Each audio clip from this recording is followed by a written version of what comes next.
Welcome to the Deliverability Deep Dive. By Mailmodo, and we are your hosts, Jane and Tom. All right, so let's dive into this thing. It's kind of essential for, anyone serious about email, but most people don't even know it exists. Mm-hmm. The return path, it's like a secret handshake Okay. in the email world, Yeah. And once you understand it, you unlock this whole new level of control over your messages. So today, we're going to unpack what a return path is, why it matters, especially for email marketing, and even how to set one up yourself. Okay, so let's start with the basics. What is a return path email? Like, is it a separate email address?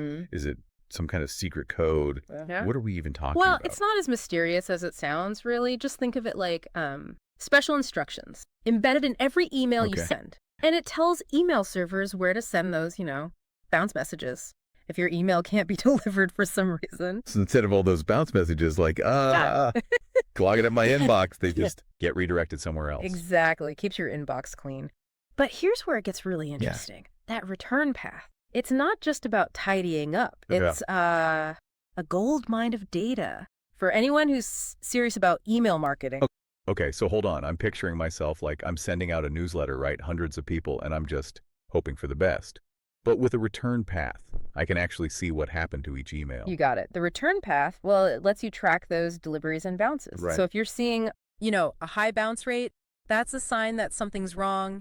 Maybe you have a lot of invalid email addresses on your list, or maybe your emails are getting flagged as spam. This data helps you identify and fix problems.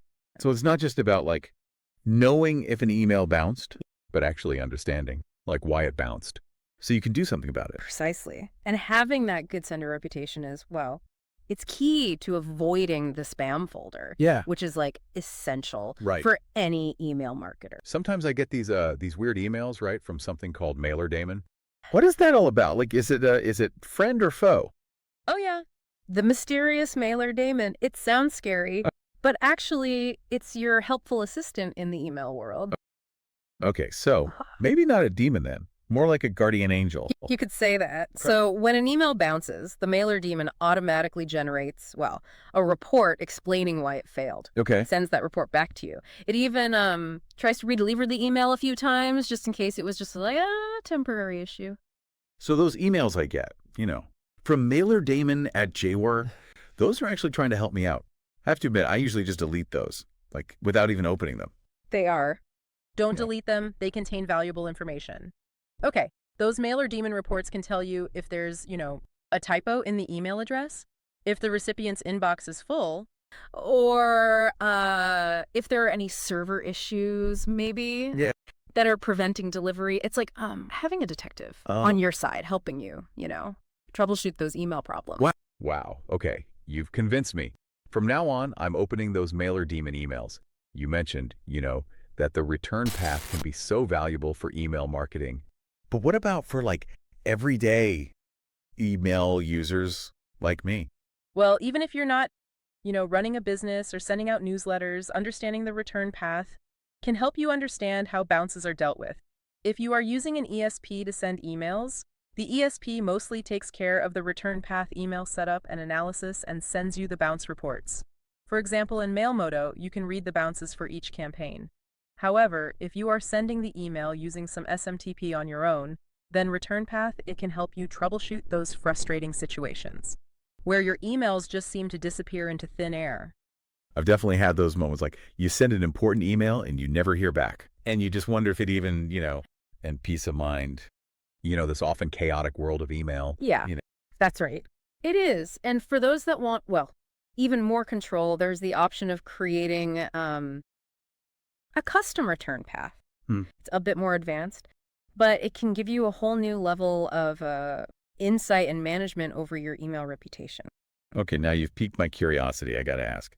Tell me more about this custom return path business. Well, instead of relying on your, Right. your email provider's default return path, you set up your own domain specifically to handle those bounce messages. So it gives you more direct access to that data. Your email service provider will have instruction for you to set this up. Let's take a little detour and explore how you can actually see the return path Okay. in these popular email clients, Uh-huh. like your Gmail, Outlook, Yahoo. Yeah. You'll be surprised at what you can uncover. Sounds like we're about to become detectives. Email to Love that analogy. Grab your magnifying glass. Let's get started.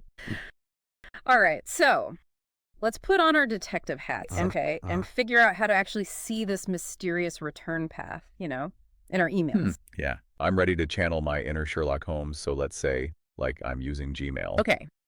Where do I even, begin to look for this hidden information? Well, it's easier than you might think, really. Yeah. Just open up any email in Gmail, okay, and look for those 3 little dots in the top right corner. Click on those, and you should see an option that says Show Original. Oh, yeah. The Show Original option. I've seen that, but never really knew what it was for. That's your key Yeah. to unlock the emails, hidden metadata, including the return path. Okay. Clicking on Show Original. It opens a new window with all the technical details of the email. Right. And you can usually find that return path, near the top, or you can just use the search function to quickly locate it.